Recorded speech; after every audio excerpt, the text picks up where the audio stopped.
大家好，我是小雷。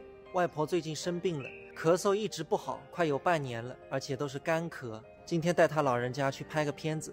之前就有很多粉丝私信我说，怎么有一阶段都没有看到外婆了？外婆的状态不是很好，就达不到出镜的这个要求。外婆19年开始陪我拍视频，马上24年了，整整5年。年纪大的人5年这个变化是非常大的。我肯定是希望外婆能够身体健康，即便之后我跟她不拍视频，我也希望我自己的外婆还有我的奶奶能够长命百岁。开过来还蛮快的，等一等外婆吧。外婆正好出来了。我们那是最少嘞。朋友们看啊，546米要开12分钟，全是堵的。医院在这里，说明最近都是去看病的人。医院的停车真的非常复杂，都要分2层停。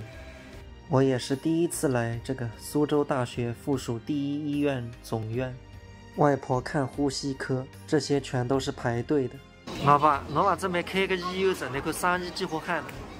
一上班最瘦的屁股也痛，总算轮上你这。咳了多久了？2阳之前我就咳了个2阳3天，放5日就还在干，他这个咳嗽已经不喊了。就是2阳了以后咳嗽厉害了，那你肺功能之类都查过吗？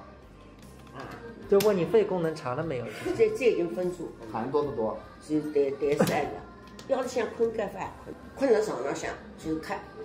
还有声音吗？有呼噜呼噜的声音吗？不要，就是咳呀。就夜里咳得厉害，对不对？而且只能坐着睡。那么我再弄个鼻涕盖了让子困。约了一个 CT 和肺功能检查，现在来交费。医生说人很多，中午这么约的话，可能下午轮到我们要3、4点、4、5点了。就是现在看个病啊，就一天要耗在医院里。来吸气，吸气，阿姨吸气，来吸气，不要用腹部吸，不要屏气，用腹部吸。来医院一次也不容易，都查一遍吧，花钱买个心安。